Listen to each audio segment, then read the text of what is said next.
Je sais pas vous, mais moi, j'aime bien manger. Attention, quand je dis bien manger, je parle aussi des légumes. Le problème avec les légumes, c'est que les insectes les aiment bien aussi. Du coup, on a tendance à mettre des pesticides. Et ces pesticides peuvent avoir un impact sur la santé humaine. On a vu notamment des cas d'empoisonnement, des cas de cancer ou même de Parkinson. Moi, je travaille avec les maraîchers au Burkina Faso. Quand j'ai commencé ma thèse il y a 2 ans, j'ai rapidement compris que le Burkina Faso était classé comme une zone à risque pour l'utilisation des pesticides. Et pourtant, c'est l'un des plus faibles utilisateurs de pesticides au monde. Alors, pourquoi s'intéresser à cette zone? En fait, c'est en allant sur le terrain que j'ai compris que la problématique était plus subtile. Un jour, je parlais avec un maraîcher et je lui dis « Comment tu fais, toi, pour préparer tes pesticides ?» Il m'a dit « C'est simple, j'en prends plusieurs, je les mélange, puis je goûte. Si ça pique, c'est que ça tue. » Alors là, rappelez-vous, cancer, Parkinson, empoisonnement.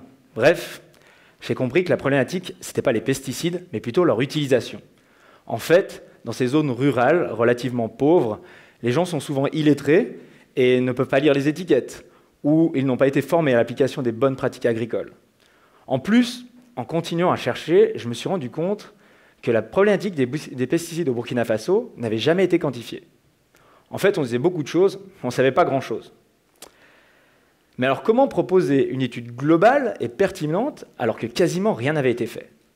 J'ai repensé à mon ami le goûteur de pesticides et je me suis dit, en fait, c'est lui la clé.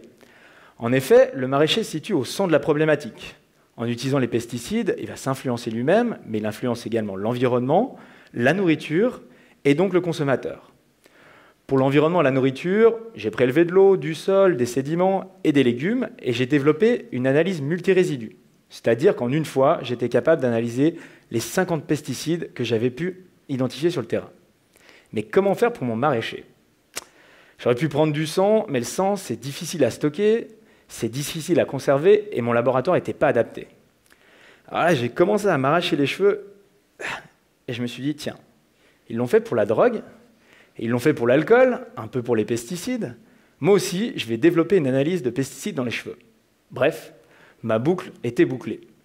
Au final, mon projet a permis de développer des outils de contrôle et de compréhension de la situation, et les premiers résultats montrent que la situation est moins catastrophique qu'annoncée. Alors je ne dis pas qu'il faut manger des pesticides, mais au moins aujourd'hui, on sait de quoi on parle.